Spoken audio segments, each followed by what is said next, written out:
Do not adjust your digital device. What you are about to see and hear may shock and appall you. Join our hosts as they encounter countless thrills, spills, chills, and hilarity as they explore the very weirdest in pop culture. The following media is so strange, so beyond the scope of what is normal, it will make you ask the question, why does this exist?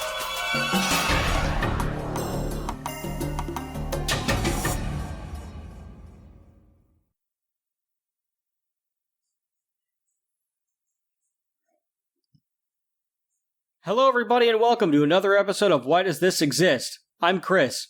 And I'm Rob. And today we've got a hell of a show for you tonight.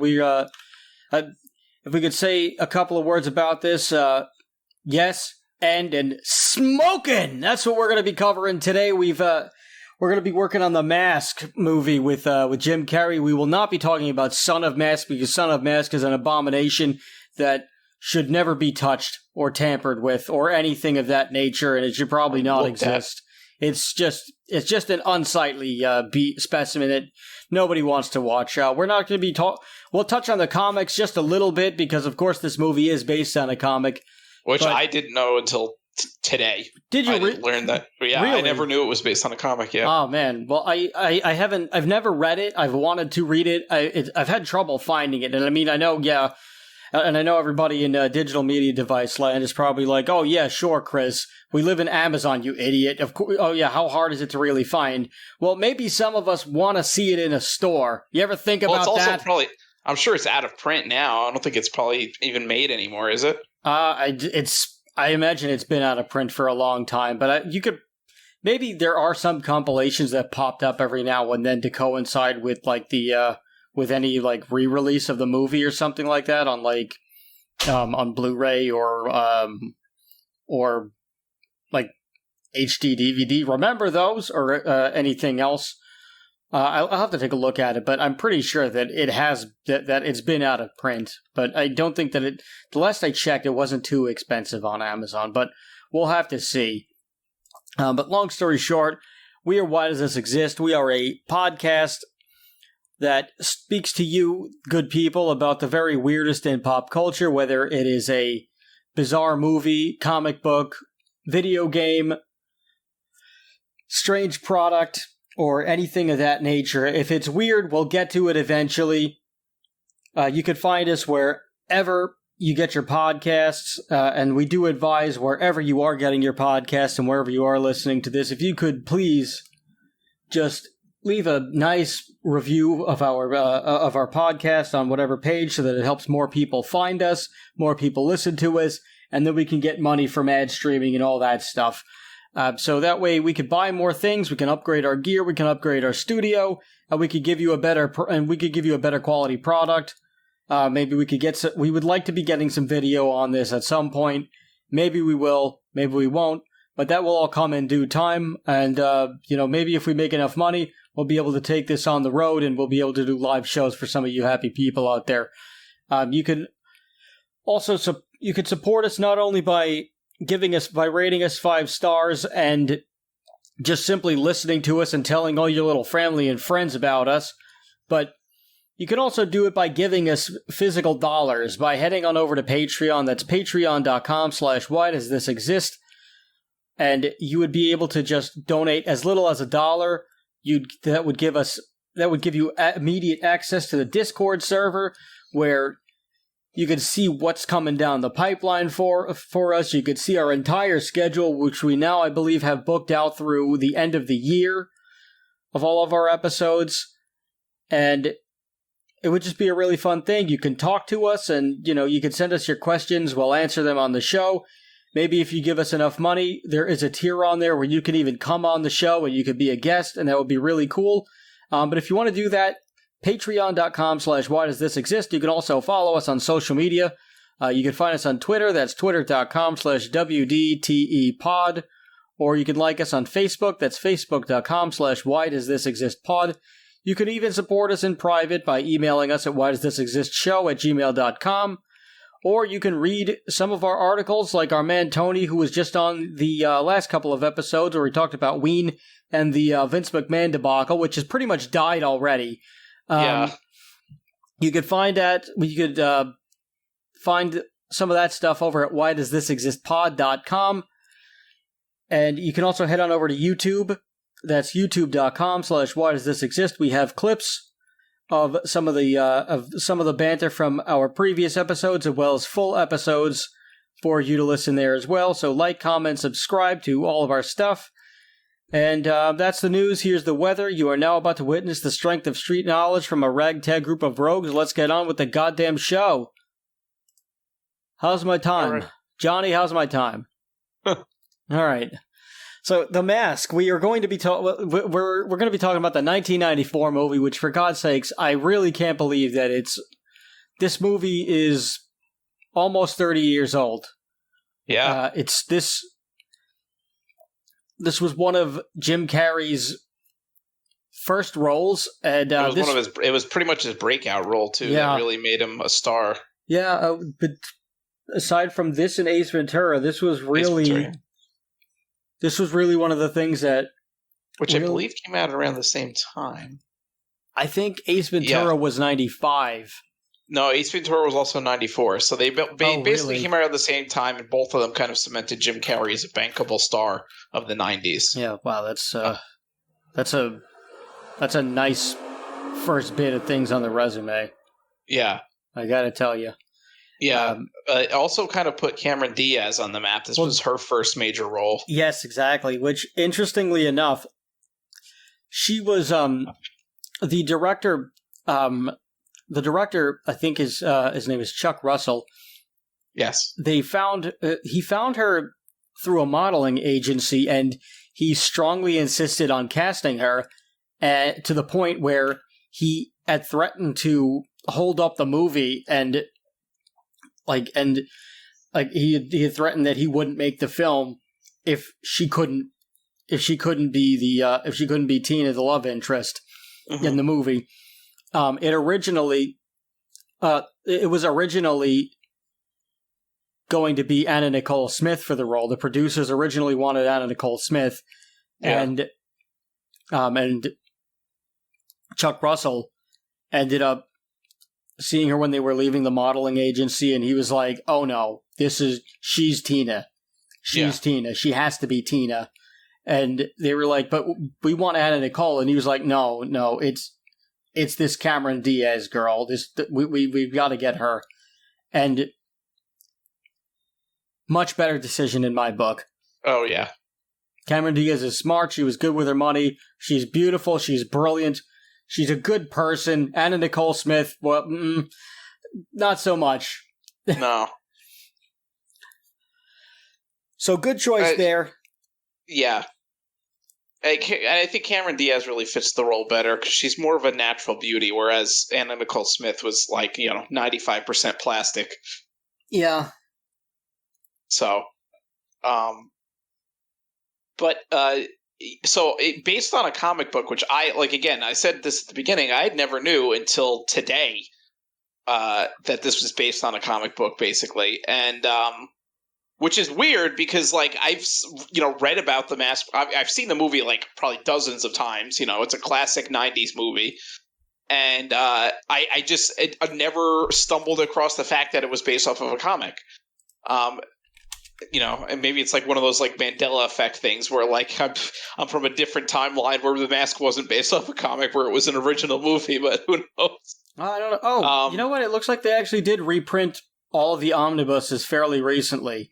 Oh, so there you go. So yeah, I will just reading about the comic. I will say the comic is vastly different to the movie, which was pretty common for comic book movies in the 90s. The movie itself really had almost nothing to do with the comic. It was kind of just loosely based off the characters. Because in the comic book, Stanley Ipkiss actually becomes a villain when he wears the mask, and he's actually not even one of the main characters. He is one of the people who wears the mask, but there's actually a bunch of different people in the comic that end up in possession of the mask. Yes, and they all die. Yes. They all have just errors. They all just die in just pretty morbid ways, and they're all like they're pretty much all gory. Like the Mask is a very violent, gory comic, and it really pushed the limits of what you would see in comics, because yes, you saw some gritty things here and there, but you didn't see like intensely bloody, violent things. And this was a Dark Horse. This is a Dark Horse comic publication, and Dark Horse was actually a really good publication, and it sucks that they went under because they had some great Star Wars comics. I know, they really did, and Dark Horse being on the fringe and a lot more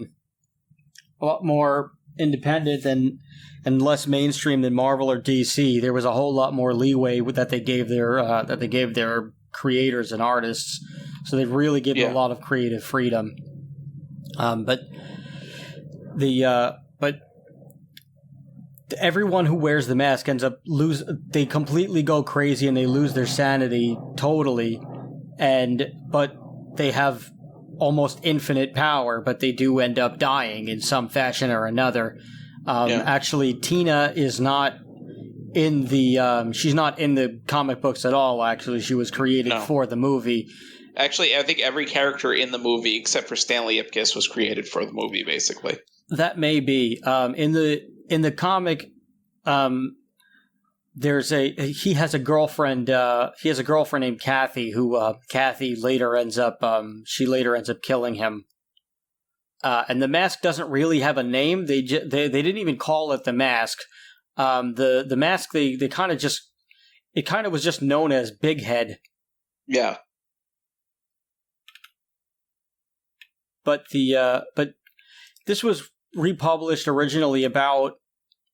I'm seeing the most recent of 2019. There's 3 of them. The Mask Omnibus, and that collects every Mask comic possible. That's like the whole run is all 3 omnibuses. So if you want to pick it up, you can from Amazon. We don't have an affiliate link, so maybe we'll have to do that someday so that we can get a kickback on some things. But you can get them for about $25. New. There's also about 15 used. So so if you're interested in checking that out, you could go on there. There was also a number of interesting crossovers that the comic did. They did a Lobo Mask crossover comic. They also did a Joker Mask crossover comic. So they were only really with DC heroes, but it was it's pretty interesting. I would like to read the Joker one. I feel like that would be actually really, really interesting. Oh yeah, I think so. Anyway, we're talking about the film, which again is only loosely based on the comic. So whereas in the comic, Stanley Ipkiss is kind of a neurotic, weak character. In the film, he's just kind of like a goofy banker. He's kind of nerdy and gets kind of walked over a little bit, but he's not a bad guy. No, he's just some schlub who works at a bank and he's just Mr. Nice Guy and everybody just takes advantage of him. Yes. So basically, the main bad guy of the film is a guy called Dorian Tyrell, who's basically a mob boss, the local mafia boss. Well, I would he's. It seems like he's more of a soldier, but he wants. Yeah, to be... he's like a capo. He has his own crew, but he still answers to somebody that's higher up. So let's call him a capo. Yeah. And basically, he sends his girlfriend, who's Tina, who's played by Cameron Diaz, into the bank to scout it so he could do a bank robbery there. Well, obviously, she meets Stanley, and this is their meeting, and, he kind of falls head over heels for her. And he tries to go to the Coco Bongo, which is the mafia-owned nightclub in town, which is interesting that, just the mafia is just so blatantly, there. It's the friggin' 1950s or something. Well, they are an edge city where they live on the edge. Edge City, Edge Lord City. Oh no. Which I never knew. I never knew the name of the city. I thought it was just like I just thought they never like mentioned the name of the city, or it was actually like a real city like San Francisco or something like that. So there's another thing that, like, again, I'm learning today about this movie I've seen probably dozens of times. So basically, he kind of like dejectedly leaves the club after he's like denied entrance to watch her perform. And then he looks over the bridge and he thinks that he sees someone in the water, like drowning. So he tries to go in and rescue the man, and then he finds the mask, which is, the eponymous mask of the movie. And basically, when he puts the mask on, he becomes this kind of cartoon character because he's obsessed with cartoons. So he literally becomes what, basically what the explanation of the mask in the movie is that the mask kind of like makes you your like innermost your innermost personality, your thoughts and your desires and your thing. It makes you a caricature of that, basically. So when Stanley puts the mask on, because he's kind of like a childish guy and he likes cartoons, he's kind of nerdy, he becomes like basically a cartoon character. And when he, and it's like he does all the like classic cartoon things. Like when he goes to the club and sees Tina, he's got like the giant like heart throb out of his chest, and he does like the like wolf howling, and he really like literally turns into a wolf, and then his tongue rolls out of it. Classic cartoon stuff. Yes, basically. They give him the classic Tex Avery Blitz Wolf gag that. It's just a test. It's just a nice homage that they did that they didn't have to do, and being a big cartoon aficionado myself, I appreciate seeing that, and I'm sure a lot of other people do. It may have even been something that was suggested in there. Apparently, because Jim Carrey being as unbelievably animated and contortionist like as he is. And he's just able to do so many things with his body and like his features and really exaggerate his expressions. The movie, they actually saved a ton of money on special effects after he was cast because they barely needed to do anything with them to enhance them digitally at all. So and he also ad-libbed most of his lines as the mask. Yeah. I think only a small percentage of the, apologize for the New York City street noise, everybody. Now you know what it's like to live here. I guess somebody's behind on rent. Hopefully they don't get their legs broken. But anyway, the Jim Carrey's body was just him just being as crazy as he is, it just saved these people so much money. And on top of that, he ad-libbed probably 95% of what he said as the mask. As Stanley Ipkiss, I'm not totally sure how much he had ad-libbed, if he ad-libbed very much at all, but as the mask, he ad-libbed most of his lines, including the "SMOKIN" tag, which everybody just loved so much that it became the tag of the movie. And of course, when they cast him, they rewrote Stanley Ipkiss with Jim Carrey in mind, and when they gave it to Jim Carrey, his lines are, his quote was, "I feel like this was written for me," and he really did. Mm-hmm. They didn't even have to even use very many doubles for the dancing scene in the nightclub between Jim Carrey and Cameron Diaz. They actually did most of their dancing for that too. Oh, really? That was interesting. I didn't know that. Yeah. So they only use the doubles for the advanced moves, which we can only see when they're dancing from an overhead angle, because you can't see their faces.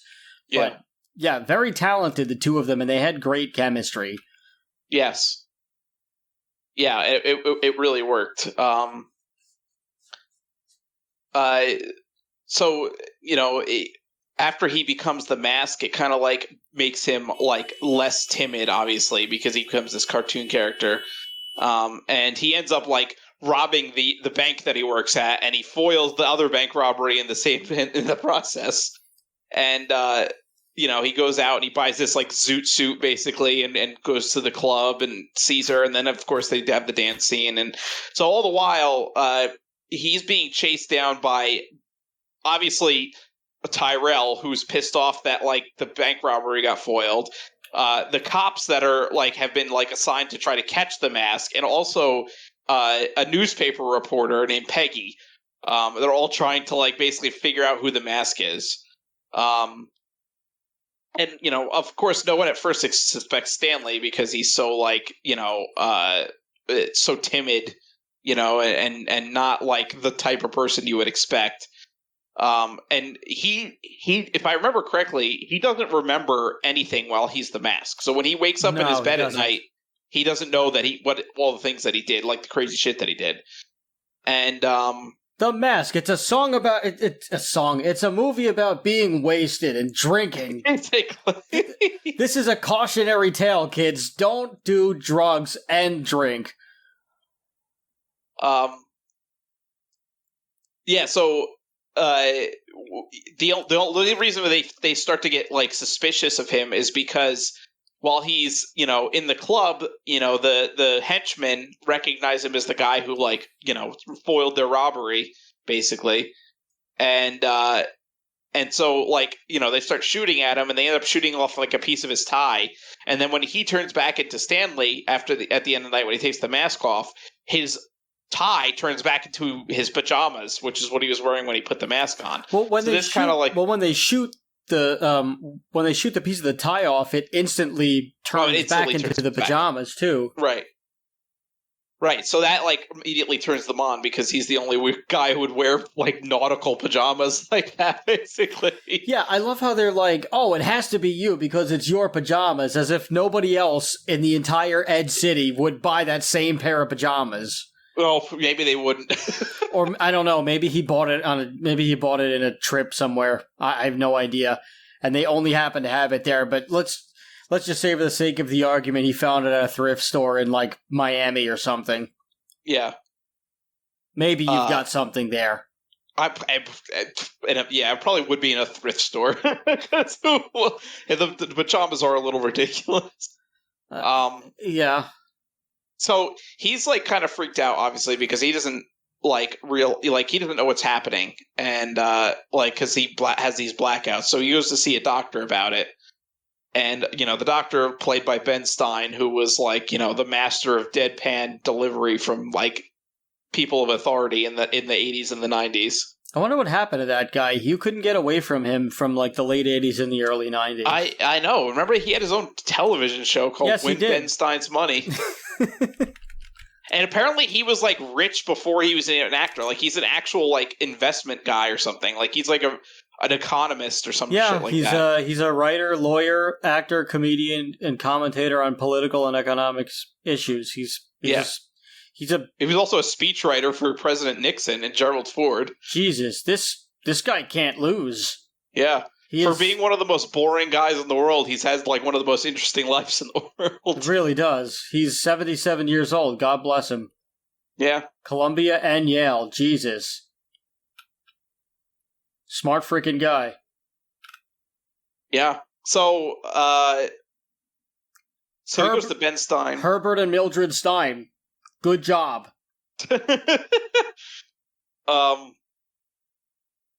And so the interesting part is, so Ben Stein somehow recognizes the mask as belonging to Loki because I guess he had a book on masks and somehow like knows everything about masks.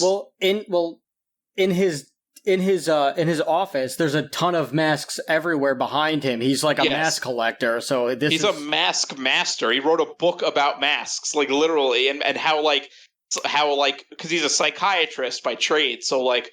Basically, it's like masks are like a metaphor for like how we like go about our lives and what kind of masks we put on to like face our family or the public, that kind of thing. He might have been the happy mask salesman at some point in time. He probably was, or he's Loki in disguise. Ah, that's a good theory. But anyway, so the mask is a creation of Loki. Now, I wanted to mention that. This was actually kind of cool because, this is the first accurate mention of of Norse mythology, I think, in a movie. really. Like, you don't really hear much about Norse mythology, so it was pretty cool that they went with that. Like, and it's not Marvel related. And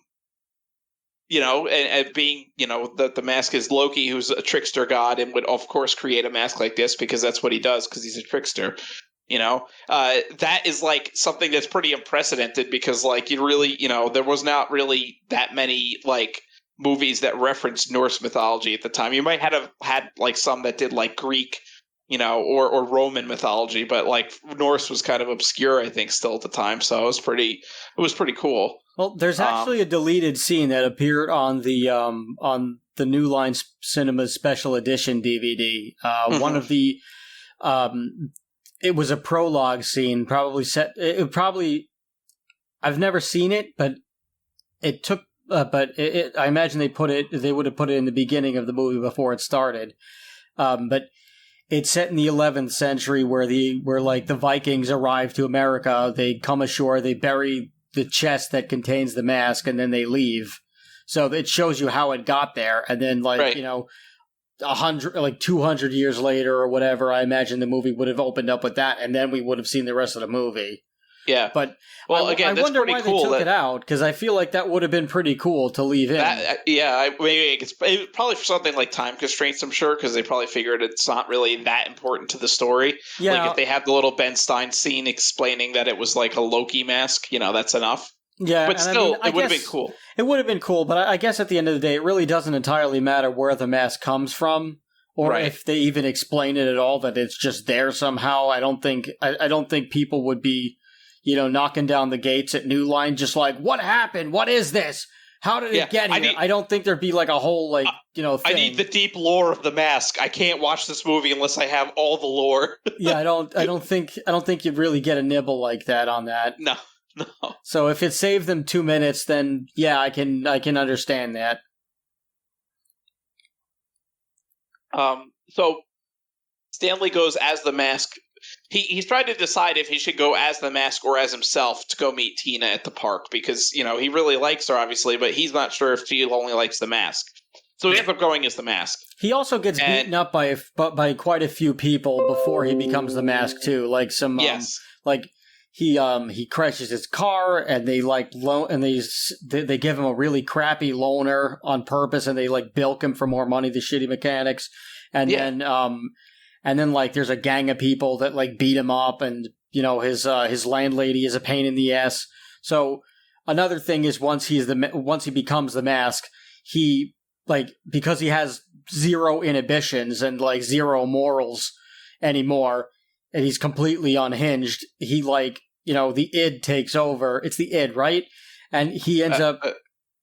Yeah, I believe so. I think the id is the hidden desires of your personality. Yeah, we talked about this on the Twisted Metal episode. Yeah, because you have the ego, the superego. I would have to look it up again. Yeah, but anyway, I believe it's the id. We'll find out if I'm wrong in a minute. But the id emerges, and when he puts on the mask, and he just gets revenge on all of these people. Like he basically bounces off the wall, creates a ruckus, smashes this lady's stuff, and pulls out a shotgun and like shoots a hole in the floor and like scares the bejesus out of his landlady.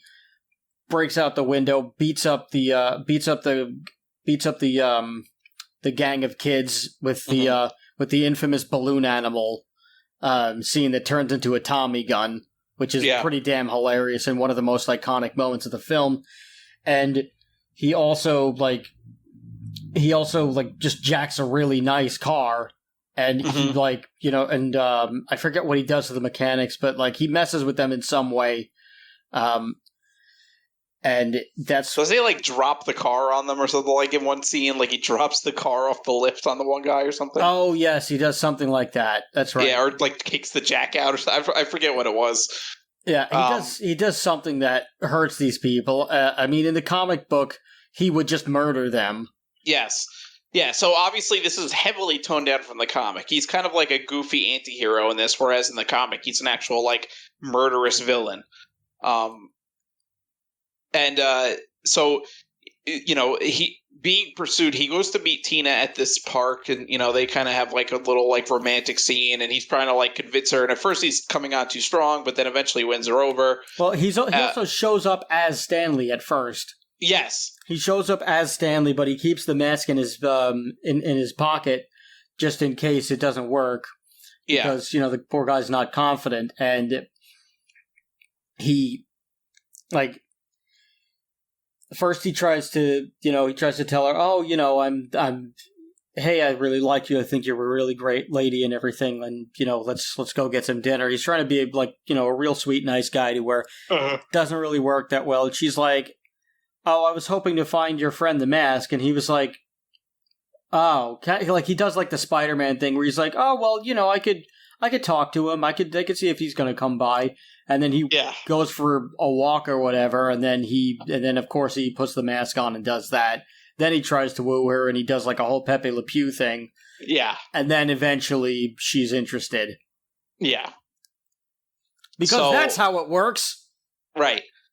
But little did he know is that the detectives followed him to the park, and they capture him. And this is like one of the most hilarious scenes in the movie where they're searching him and they're pulling like all this shit out of his pockets. Like he's got like literally like a full size like Stinger missile in his friggin' like thing, like a Stinger missile's tube, like all this shit that they're pulling out. It's like comically stuff that like how could this possibly fit in his pocket? And of course, again, cartoon reference. Mm-hmm. And then he has like a picture of like the main detective's wife with like a like lipstick kiss on it and stuff like that. Like. So he managed to escape, and he distracts, like, he jumps out of the park, and literally the entire police force is there waiting for him. Like, they have helicopters, lights, like, the SWAT team and everything. So he, like, does a rendition of Cuban Pete and gets all the cops to, like, dance in, like, a friggin', like, giant, like, Broadway show style, basically. That's one of the best parts of that movie. It is one of the best parts of the movie. As a child, I used to like I used to rewind that multiple times, and I used to make people like do the stupid dance with me and yell that they're Cuban Pete, the king of the mambo beat. And my dad got into it because, of course, it was funny, and then eventually people were just like, "All right, Chris, you're 30 years old. What are you doing with your life?" No, That's all right. Fine. I'm a sad human being. Yeah. In the music of this film, there's a lot of like swing and jazz music and dance and stuff like that. And actually, I think you had mentioned this. I don't know if it was on the podcast or off the podcast last week, that this actually caused a resurgence in swing music in the 90s. This movie. Well, because this was the first time that I ever heard swing music. I was 4 years old when this thing came out. Oh, yeah. Well, I think that's probably any of us, like, the first time we heard swing music was this movie. Yeah. Which I actually started listening to the band that does the Hey Pachucho song that Jim Carrey and Cameron Diaz danced to. That's like the other big rendition at the Coco Bongo Club. Yes. I started listening to those guys. They're called Royal Crown Review. Mm-hmm. Their stuff is really freaking good, and there's a whole bunch of other like 90s swing bands that you should definitely check out. Yeah. But I was actually working out to them the other day, and I was like, "Oh, this is fun." Yeah. Like you could do. Yeah, swing music is fun, and it's funny. It's great that it got a resurgence after this movie because it is like it's a really great like genre, and it's really like fun and. I think, it's one of the better, like, versions of jazz there is, I think. It's so lively and underrated, and so, like, you almost never hear it in conversation, but I love swing music. I always wanted to learn how to swing dance, and I just never ended up doing it, but I've got to find a place that does it, and, like, and just shell out the dough. Like, it'd just be really fun to do, even though I have no idea like how often I would even use it or if I would use it at all. But I feel like it would just be fun to do. But it's just like it's fast, and the rhythm and the tempos change so often and so constantly, and just everything is just so upbeat. Like, it's, Mm-hmm. I don't know. I mean, probably because of this song, but every time I think of swing music, I also think of Cuba for some reason. And it's probably because of this movie. Even Cuba Pete, you know. Yeah, but even I'm pretty sure Cuban people, I don't think that swing dancing is a staple of Cuba. I think it's just something that I've, like, associated in my mind because of this movie, which it's probably inaccurate, but wherever you could get swing music, go check it out. That is some amazing stuff out there. Yes. Yeah, it's great. The Cuba Pete scene is like hilarious. It's so good. So he ends up escaping with the help of Peggy, the journalist. Yes. But she ends up Peggy's also somewhat interested in him too, as Stanley. Yes, as Stanley. So it's kind of, again, it's like this duality of like Peggy, who's kind of interested in him as Stanley, and Tina, who's more interested in him as the Mask. And you know, he's trying to rectify that, basically, because he has more interest in Tina personally. Right, but they also the two women also contrast in career and style with what you'd see between Stanley and the Mask. Now, yes. Now Peggy is a little bit more like Stanley, like you know, she's a little more level-headed. It seems she has a regular career. She has a normal career. She's you know, she's still very attractive. She's obviously smart. She's investigative. She's ambitious, and you know, she's not a big character, but she's written pretty well. Like she's got her stuff. She's got her life together. It seems, and you know, she's a lot more tame and probably a lot more of what Stanley would probably be better at, what would be better suited for. And also she's interested in him because he wrote like a column about, you know, how he's a nice guy and everything. And she gets letters from all of these single women who wish that they could find this guy, and it turns out to be him. And she's like, has a crush on him too, because of how he's a sweet guy in the letter. Yeah. And then you have Tina, who is, you know, the hot blonde she's a dancer at the nightclub. She's got this. Yeah, she's got this 10. Wild lifestyle. Yeah, she's the 10. Now I would say Peggy, let's just say, like, I don't want to put like numbers on anybody, and I'm not trying to do any comparisons, but like, let's just say because of the lifestyle and the nightlife profession versus the daytime profession, let's just say that drops Peggy to an 8. Yeah. Keeps Tina stays at a 10 because there's all of this danger attached to her. Yes. Which, that's what Stanley is drawn to, which I think is another part of the id, is like, he wants to be dangerous. Right, his life, which Peggy is close to his life. And you know, ironically, he ends up being the one that is kind of, because she betrays him for $50,000. She basically gives him up to Tyrell, the bad guy. Right.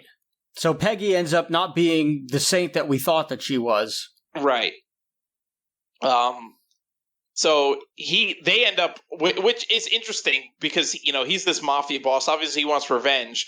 He ends up just taking the mask and then turning Stanley over to the police instead of actually like killing him or something, which is like, you would never expect like a mafia guy to do, right? But yeah, that's basically what they do. It's very un-mob of him. Yes. And on top of that, Dorian's boss, whoever his crime boss guy is, he's not happy with him. So like, he actually is like, you keep screwing up, I'm going to kill you. And he like puts a golf club to his head and he's like, don't make me slip. Yeah. So like, so Dorian's like, he's trying to move up because he thinks he's smarter than he is. And like, he's doing all of this as like, this is how I'm getting this mask and I'm going to put it on so that I can take over. And then I'll be, like, in charge of the mob. Yeah.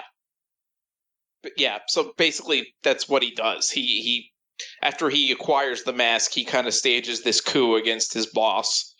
and Which here's another lesson for all of you out there in digital media device land. If you happen to work for some form of a mafia association, don't put a coup on your boss. No, it's probably a bad idea. Probably a terrible idea. Well, I mean, it works out for him at first, but then, like, Stanley ends up getting out of jail because his dog helps him, basically. Like, steals the keys from the fucking, like, guard it's like the most inept friggin' police guards, like, in the history of, like, the world. It's like some friggin' Pirates of the Caribbean level, like, shit, so basically his dog steals the key for him, and he's able to, like, break out of jail. Well, these are also standard 90s tropes, is the cops are complete morons. Yes. Like, everybody, well, not even the cops, it's just everybody is an idiot except for the main character and his girlfriend.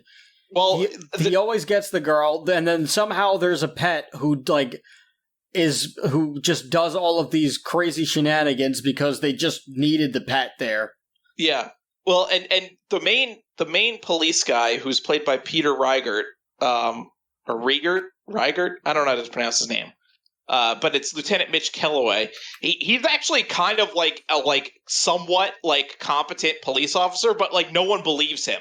And he's paired up with this like complete idiot named Doyle, who's a detective, who's like completely like stupid and like doesn't even know what like his fucking his face from his ass, basically. So like everyone like he's like I guess kind of like the straight man basically in this situation where like he's like actually like onto the right idea that like Stanley is the Mask. And, like, no one wants to believe him, basically. And even at the end of the movie, like, the mayor's like, oh, we have to, like, he goes to the mayor, he's like, oh, we have to arrest Stanley, he's the Mask. And, like, the mayor's like, no, Dorian Tyrell's the Mask, I saw it myself. Because, obviously he breaks into the club as the Mask Dorian does when, after he acquires it. So it's like, the guy just can't win. It's pretty bad. It's unfortunately. Very sad. Yeah. And then somehow the dog gets the mask because, of course, we have to do that. And the dog puts it on. And the dog does all these antics and saves the day, basically. Yeah. And then, of course, Tina is like, "Oh, it was really you the whole time, Stanley. I guess if I love the mask, I must love you." And then they, schmaz, and that's the end of that chapter. And of course, he tries to throw the mask away, and he's like, "I'm just going to be me." They throw the mask away, and then his friend Charlie tries to go get the mask because he's like, "Holy crap, he put that thing on and he got this hot mama. Maybe that'll happen with me." And then the dog gets it, and the dog is like, going away with it. And that's pretty much how we end it. Another interesting thing, Cameron Diaz she still had to audition for this, so she auditioned 12 times. For this role. God. Yeah, and she got the role like a week before the shooting began. So the folks at New Line Cinema were just really hard on her, probably because they wanted Anna Nicole Smith, and they were probably like, let's put as many obstacles in front of this girl as possible. And then Chuck Russell was probably just like, no, we're just going to keep saying yes to her. Yeah. And that's it. Like, I'll pay you double if you just let her through. The villain Dorian is played by Peter Green, who this poor guy is typecast as a villain in every movie he's ever been in. Oh yeah. I don't think I've ever seen him in a movie where he wasn't a villain. For those who don't know, he's also in Pulp Fiction. He's the security guard Zed at the end who does something to the main character or to Marcellus Wallace, basically. I'm not going to go into it. It's pretty bad, but if you haven't seen Pulp Fiction, you'll go watch it and you'll know what I'm talking about. Perhaps we'll do an episode on that in the future, but long story short, Zed's dead, baby. Zed's dead. Yeah. He also plays Deacon in Blue Streak, the Martin Lawrence movie where he's basically Martin Lawrence is a jewel thief and he ends up hiding the jewel in a building that becomes a police station. And after he gets out of jail, he wants to go get it, so he pretends he's a cop to get it. And his former partner who betrays him is played by Peter Green. So it's just Peter Green just plays villains in every movie he's in. He's never been a good guy, unfortunately. Well, you know what? We've talked about typecasting from the very first episode about Heil, Honey, I'm Home. The very poor, tastefully made sitcom about Hitler, if you could believe it. So if you want to go way back in time, you can check that one out.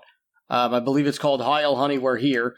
But it's but typecasting and day playing and doing all of those things in acting and just playing the same thing, there's no harm in it because it still gets you paid. It still makes you a good living. So even though, yeah, it sucks that Peter Green never got to be a good guy and never got to make Mama proud in that sense, the man probably made a very good living being bad. So I don't feel too bad for this guy. He's probably got a pretty nice house or 2 or 3 or 4 from doing it. He's probably got a couple of Casa de Residuals. So I don't feel too bad for him, but if only he could have played a good guy once. But this movie was originally going to be a horror franchise, and then Chuck Russell just took a look at the comic and he was like, "No, I don't really want the violence too much in there. So let's just clean this up a bit and just make it a lot more family friendly." Which this is one of the few instances where doing a 180 of what the studio, doing a 180 from the source material was a good call, and I think it works best in this way. But Jim Carrey almost wasn't going to be he wasn't going to be Stanley Ipkiss at first. There were quite a few people who they had thought about. Like originally, it could have been like some of the names that were up there were Rick Moranis, Martin Short, Robin Williams. Robin Williams, I think, could have been okay. Yeah, I think Robin Williams could pull it off, but Martin it Short would have been very Rick Moranis, different. I don't. No. I think Martin Short and Rick Moranis would have been like, no disrespect to them, but I think in this role they would have been like, it would have been just like, it would have been a death knell for this. Yes, and especially again, Martin Short. Nothing bad against him. He's not a physical comedy guy. He's you watch his movies. His movies don't have a lot of physical comedy, which this movie needed someone that was into physical comedy. And really at the time, you had only 2 options, and that was Robin Williams or Jim Carrey, and not even so much Robin Williams. Like, he did some physical comedy, but it wasn't really that much. It was really Jim Carrey was like the safest choice and the best choice, and obviously it worked out because this is like one of the most beloved movies of the 90s. Oh yeah, I've got a couple of other names here too, actually. So Matthew Broderick,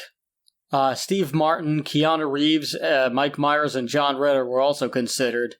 I could see Mike Myers in it too. I think it would have been good with Mike Myers. I think it would have been okay. I don't think it would have been as good, but I think it would have been okay. It wouldn't have been as good. Steve Martin, maybe, but I don't think. I think no. I don't think he. I think he would have. I can't see him doing enough physical. I can't see him. Like, I see him being a little too stiff in some in some parts, and I see them having to do a lot more like digital editing with Steve Martin. Again, no disrespect. No disrespect to these people. And I don't see Steve Martin having really good chemistry with Cameron Diaz.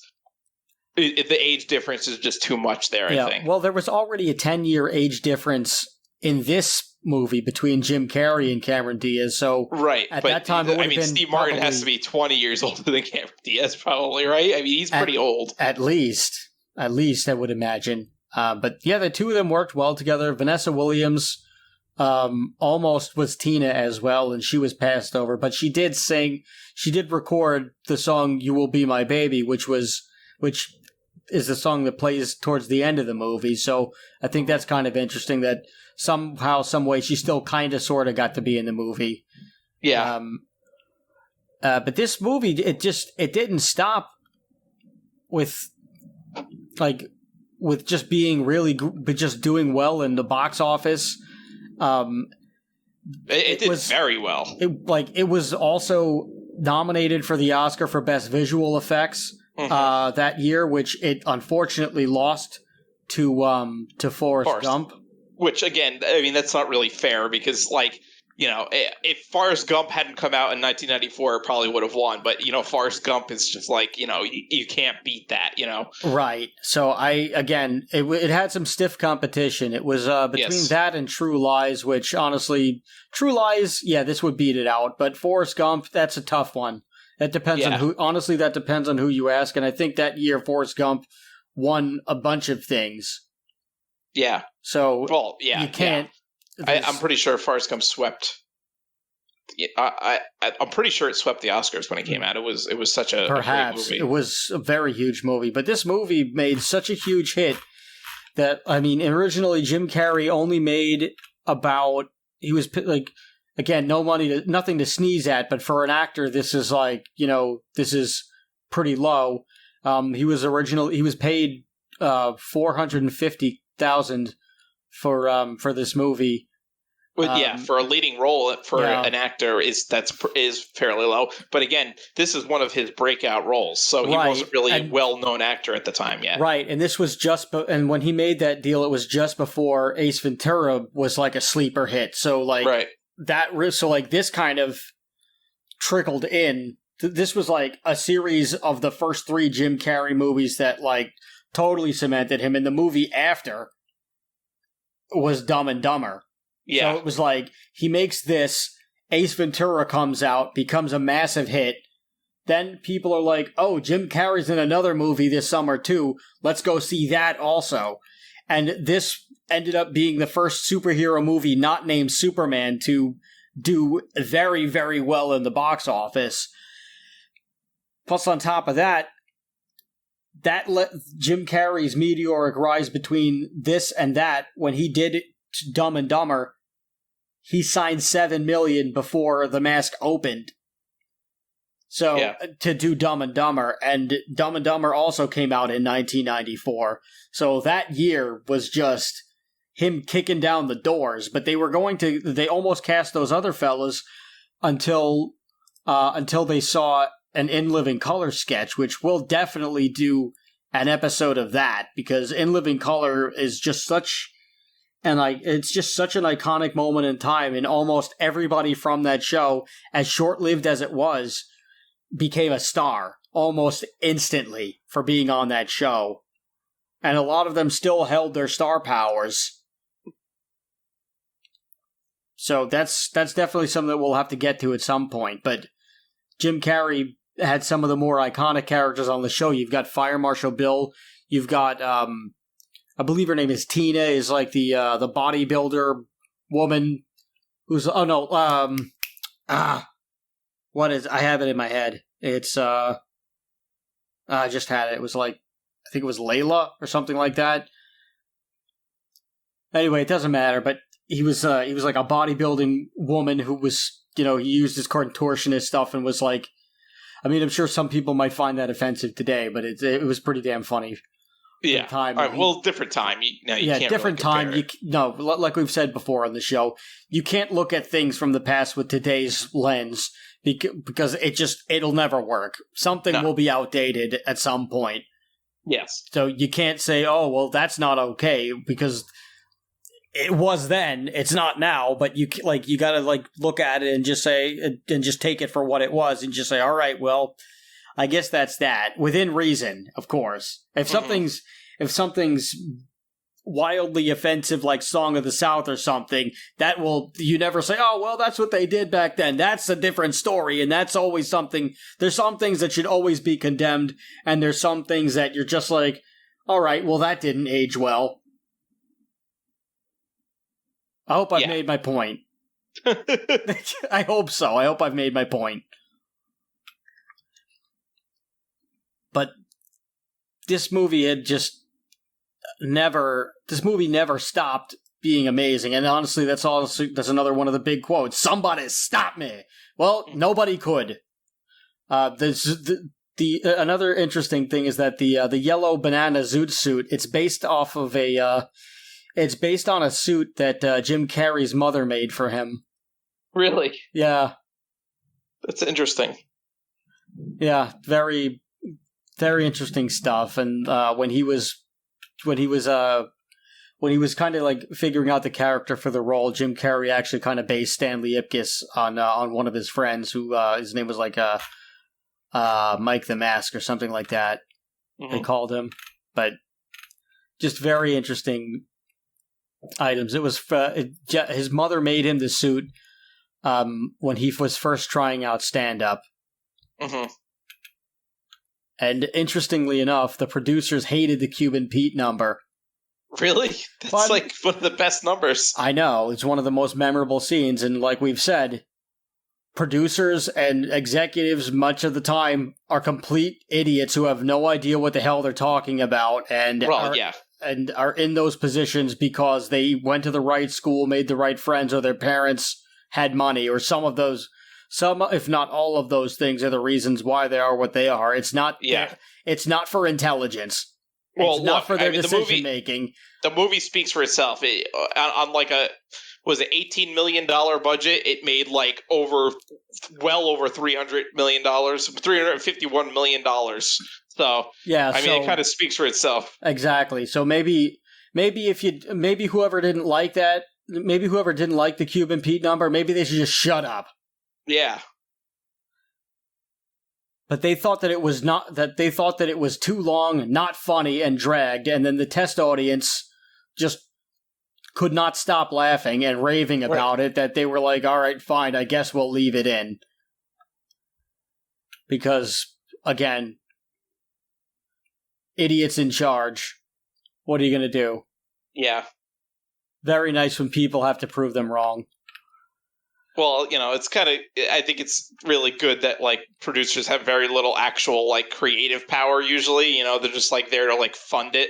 They're not there on set usually. They're in a fucking office somewhere, so they don't have to, like, ruin the movie. Exactly. But this movie it never stopped giving. No, it was great all around. Yes, and I mean, yes, we did get the Son of the Mask movie in 2005, which is a complete abomination. I don't even recognize that as, like, the same movie or, like, a sequel. It's, like, not... It's something that somebody did because they hoped it would make money, but apparently, they did eventually want to do a sequel for this. They did want to do a Mask 2. But Jim Carrey didn't end up... He chose not to reprise the role of Stanley Ipkiss. I'm sure his life just got way too busy. Yeah. He just... As much as he wanted to do it, he just couldn't find the time.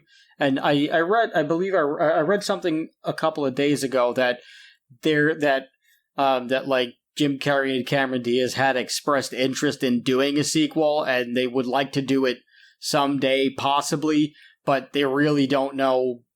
it's kind of up in the air where they're like, yeah, it'd be really great. I mean, it's kind of wishful thinking at this point. They're like, yeah, we would love it if we did it, but it's like, we don't know how or when it's going to happen. So that would be nice, but it didn't happen. And there was actually they've had a couple of false starts on it, but it's just one of those things where, like, it's probably just been so hard with everybody's schedule. And Cameron Diaz doesn't really act anymore. I think she retired, and she does a bunch of philanthropy and other, like, really good giving back stuff because she's a very nice person. And Jim Carrey he's been talking about it, how he's, like, towards the end of his career, and he might want to move on to other things. He's like a painter now, and he does all these other very cool things. I think he had mentioned that Sonic the Hedgehog 2 might be his last role. Yes, I was just getting to that, which I actually really liked the Sonic movies. I haven't seen them, but I heard really good things about them. I was very skeptical at first, especially when we saw the first look at Sonic, and then when they listened to the fans and they changed the look, I was a little bit more all right. And then when I saw bullied them into fixing it. Yeah, and then when I saw Jim Carrey cast as Robotnik, I was like, maybe this isn't such a good idea. And then when I actually watched the movie, because it was on Hulu the day, one of the days that I got vaccinated, I was like, all right, well, if this isn't very good, I'll just fall asleep if I start getting a reaction to this shot. And I ended up enjoying the entire movie so much, in fact, that I actually paid for a ticket when the second one came out, and I loved that one too. Possibly even, I don't even know if I liked it. I don't know which one I liked more, but they were both very good.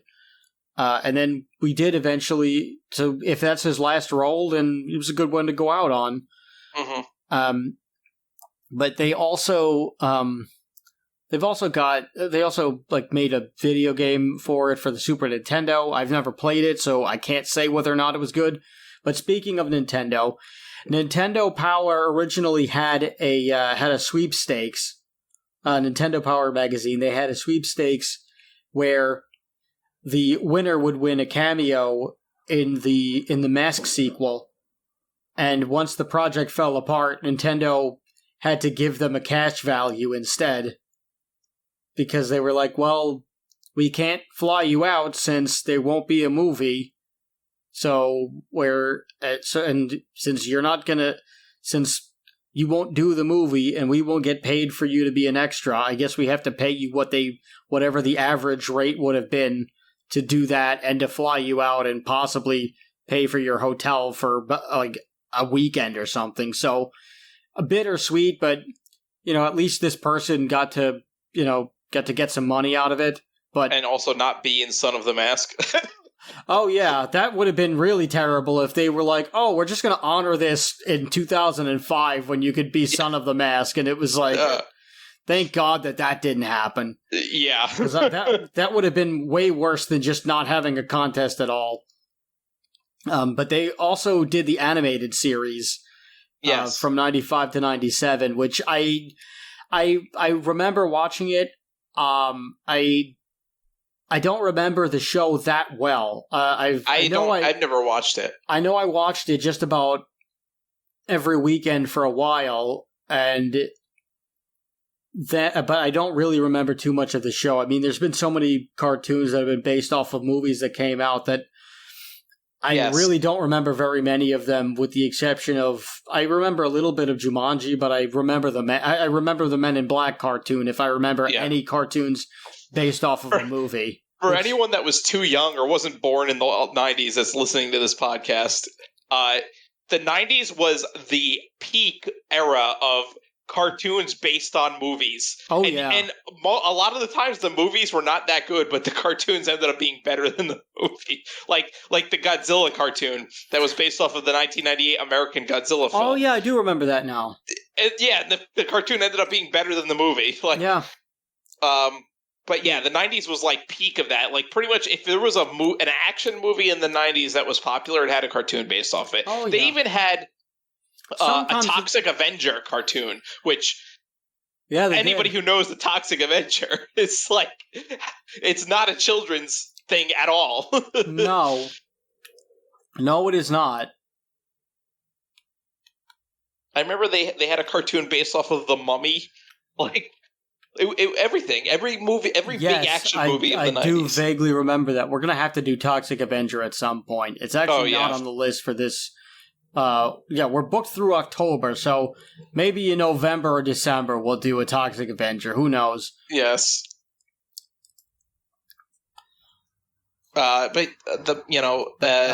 Paulson played Stanley Ipkiss, which, as we've said before, Rob Paulson is all over your childhood if you grew up in the 90s. Yeah. If you've watched a cartoon that was made in the 90s or the 2000s, you've heard Rob Paulson's voice. Pretty much guaranteed. Yep, and the last episode of this I actually do remember.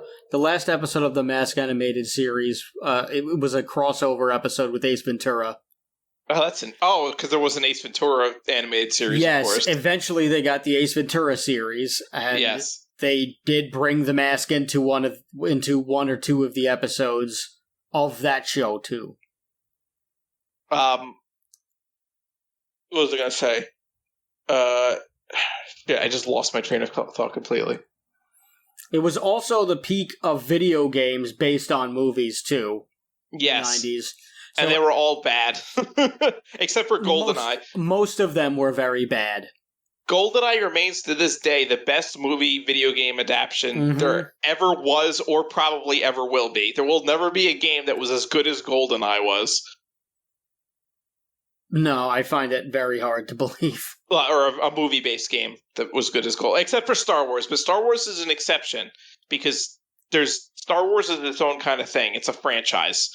So, but like just straight up movie games, really, GoldenEye was the only good one. And I never played the Mask game, but I'm sure it was bad. I don't know. Let's see. Who made this? Black Pearl Software. So at least it wasn't LJN. Yeah, but I've never even heard of Black Pearl Software, which is not a good sign. No, I don't know who they did. All right, it looks like a beat 'em up, and they could do all of these, and you get to use some of the bad guy, some of the stuff that he uses, like the big living horn thing that he uses. Yeah, I don't really know. But it looks like a standard beat 'em up, which was like the cookie cutter template that they did for everything, like a side scroller 2D beat 'em up. So it probably not that great. Probably is a video game that you could skip it. But if you've ever played this video game, please let us know in the comments section on YouTube. Let us know whether or not this was actually a good video game or it just was crap like almost everything else based on a movie. I feel like all these like 90s like Super Nintendo movie-based games all like basically it's like the same engine because if you look at like the Wayne's World video game, it looks almost the same. Like it's weird. Like the level designs are similar, like the movement is similar. Yeah, that's probably true. Yeah. I mean, there probably were only a handful of engines that even existed at the time anyway, so it was probably... Well, especially for, like, low-budget companies that were, like, making things. Like, you know, it's one thing when it's, like, Nintendo, they have the money to make their own engine for every game they have, but, like, the low-budget company that are putting out this shovelware just to, like, that they have to rush out to get it out in time for the movie to be released also, you know? Oh, yeah.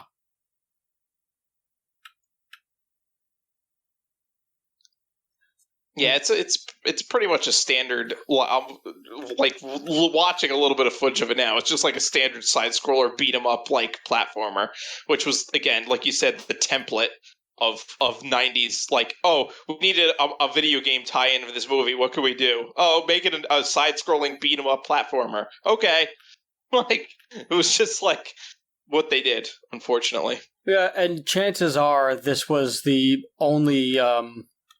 Chances are this video game had to be cranked out in like 3 months or something because they were probably like, oh, gotta get it ready for Christmas time. Yeah. Because that was, I mean, they still do that to this day. Is they like, you gotta crank out a deadline of like a new, whatever the franchise game is for the year, every year for Christmas, whether or not the game's good or bad. And usually it's after like the third installment, it's usually pretty bad because all they're really doing is updating the graphics and the roster, and then. Well, that's what I mean, we've talked about this before. I think on the podcast. I think about so. AAA companies and how bad they are. Yeah, I believe we did that on. I want to say like somewhere between episodes 4 and 10, where we were talking about. Like loot boxes and that whole controversy. Loot boxes and microtransactions in gaming, I believe, is the episode. Well, you'll find it. The people know.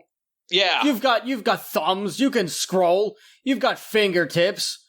You're sitting down on your couch or your parents' living room or your friend's place, and your friend's really boring, so you don't really want to be there anyway. So you're gonna put it on. There's something that you're doing right now that you've managed to put it on. Maybe you're working and you really aren't into whatever you're doing, or maybe you're just having your morning cup of coffee. Maybe that's what's going on. Maybe you're having a cup of coffee, Mean Gene. Maybe that's what's going on. Or maybe you're in the shower, or maybe you're at the gym. Whatever you're doing, you can scroll and you can find the episode and you can listen to it. We don't have to coddle you like mom or dad. Yeah. Or grandma or whoever it was that raised you. We don't judge. We don't know what your situation was. But we do know that you've probably got fingertips or something where you can scroll. Yeah. So just go ahead. Go check it out. Go check out the damn episode. We'll talk about that. Yeah, you'll find it. So, but, the thing, the problem, though, with the Mask video game, and this was like again, people who didn't grow up in the 90s, or, didn't realize this. Like, so most video games you played, you rented. Your parents would take you out to the video store on Friday night, and they would get a movie for themselves, and they would let you rent a video game. And so you didn't really know. There was not a lot of there was no internet, so we didn't know what to buy. We didn't know what was good and what wasn't, or not buy rather, but rent. And if you did get a video game publication like a magazine like Nintendo Power, didn't have every review of every video game in there, so you might not know, and you might oh, I just saw The Mask and it's a pretty funny movie. Let's see how the game is. Let's rent this, and then you'd be stuck for the weekend playing this crappy game because that's just how it was. Yep, the only way that you could really find out is you'd have to be a subscriber to Nintendo Power or one of the many video game magazines that we had during this time, and and you'd read it and you'd see, oh wait, this is a good game or this is a bad game, but that's only if they happen to be reviewing that game at all that year. Yeah, exactly. So there was so for the most part, you really had no idea, and going into a Blockbuster or your local video store was it was the wild, wild west. So yes, if you were lucky, you got a good game. If you were not, which was most of the time, you got a game that really you didn't like, but because you had it for the whole weekend, you were determined to just do something with it, or you were determined. Yeah, well, you had to enjoy yourself somehow. We had to play it. We hated those damn games, but we played them anyway because we had no choice, and our parents paid $5 to rent it. Yeah, which amazing. Now forget it. You'd probably be paying $15 to rent the damn thing. Yeah, well, there's only one Blockbuster that exists left that's in Bend, Oregon or something. Bend, Oregon. There's a documentary about it called The Last Blockbuster. It's very good and very sacred. They actually have some film memorabilia in there, and they sell T-shirts that are specifically branded as The Last Blockbuster. Yeah. But you see, these movie tie-in games were the perfect fodder for that, because they knew that no one was actually going to, in good conscience, buy this game, but it was going to go to the video stores, and people would rent it, and that's how so they would just sell a bunch of copies to video stores probably, and that's how they made their money. Oh, and they knew it was shovelware, they knew it was shitty, but you know what? Someone was going to buy it, and someone was going to play it, so that's all that mattered. They were still going to make some money on it. Yep. And that's kind of a good little backup plan where they're all right, well, if this we expect this movie to sell whatever, but we expect this to sell 1 million. So, but we think that parents and kids, we think they'll only buy about 500. So let's load up the other 500 to the video stores. And then that's how you do it. Or maybe you ship the majority out to the video stores and you're all right, let's just give every Blockbuster, because you couldn't get away from them. Let's give them, let's give every Blockbuster 4 copies. Let's sell 4 copies of this game to every Blockbuster or something like that. Yep. And you got rid of quite a few of them that way. Yeah. Interestingly enough, Will Ferrell supposedly turned down the role of Stanley Ipkiss, which he's probably kicking himself for that, but I also don't see him doing very well in this role. No, I was never really a big fan of Will Ferrell, so I'm not. I'm glad he turned it down. There's certain roles where he fits and he works well, but a lot of times he falls flat. I mean, it really he can only really do the man-child thing. Right, exactly. That's why he can't really do anything else. Anything that needs him, that demands more range from him, he can't really do. He's only good. I like him. I think he's a good guy, but he's very limited. He was funny on SNL. He did great on SNL, especially as Alex Trebek in Celebrity Jeopardy. It's fucking hilarious. But the only movie that I really enjoyed him in is Stranger Than Fiction, and that was not a comedy. It was I don't want to call it a drama. I guess it was a dramedy more. I don't know. There was some funny parts, but it was more of a drama. well, like, so I'm kind of glad that he wasn't in this. Again, you can't imagine this movie without anybody but Jim Carrey. Like, if it was with anybody, like, I'm sure, like, in some alternate universe, there was somebody else, but we can't imagine it without Jim Carrey. And he really made this movie, and this movie made him. So it really is like a symbiotic relationship. Yeah, it really did. And it would be nice if they did it would be nice if they did another one and that was kind of like Jim Carrey and Cameron Diaz's swan song. But I also think it's okay that they didn't. I think it stands the test of time on its own.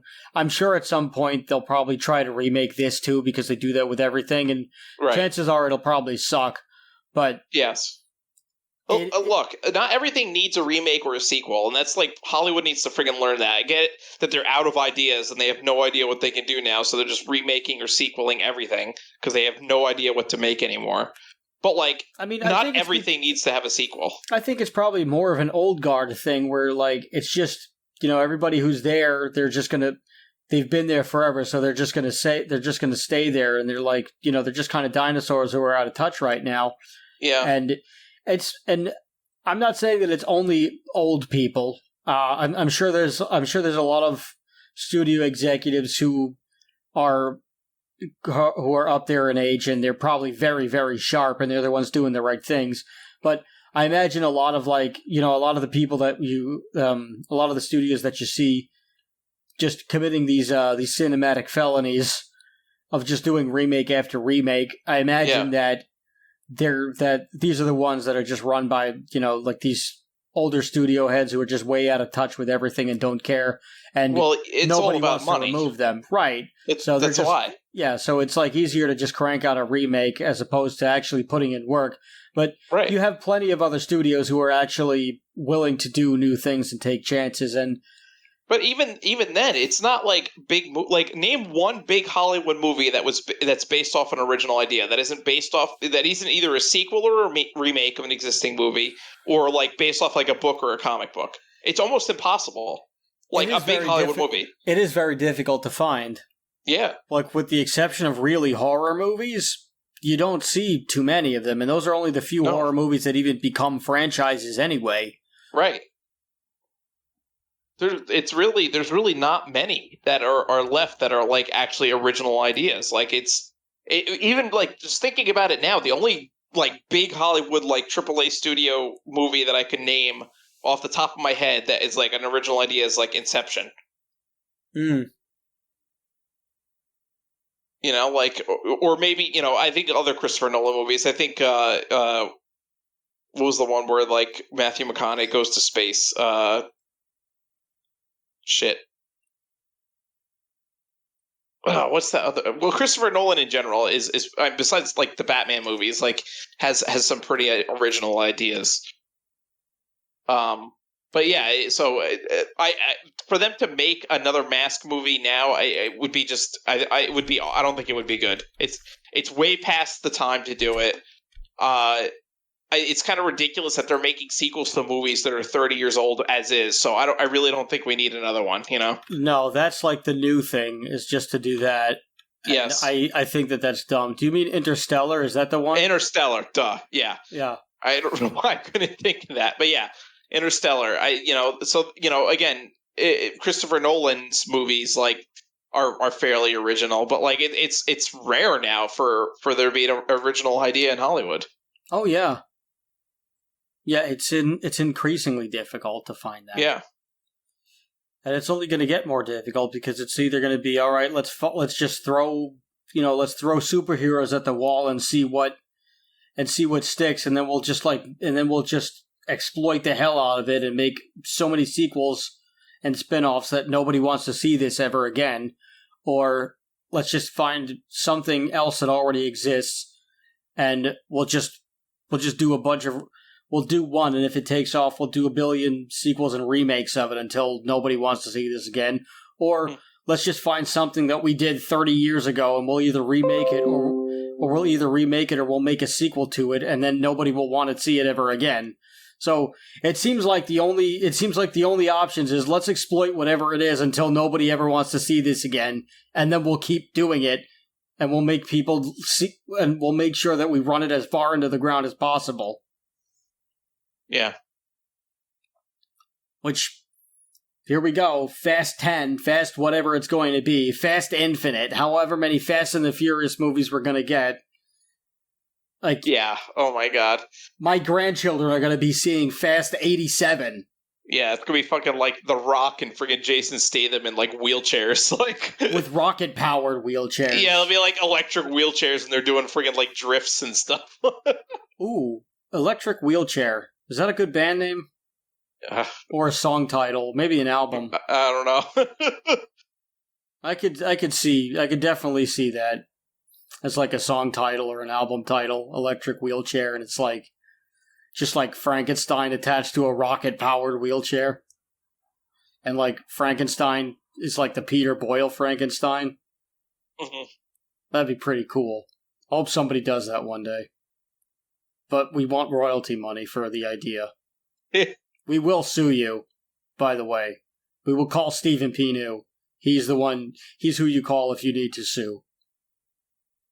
He's not sponsoring this, by the way. We have stand-up guys like Larry and Steve. Actually, Steve retired, but Steve is still a stand-up guy. We've got Larry, who is still your man.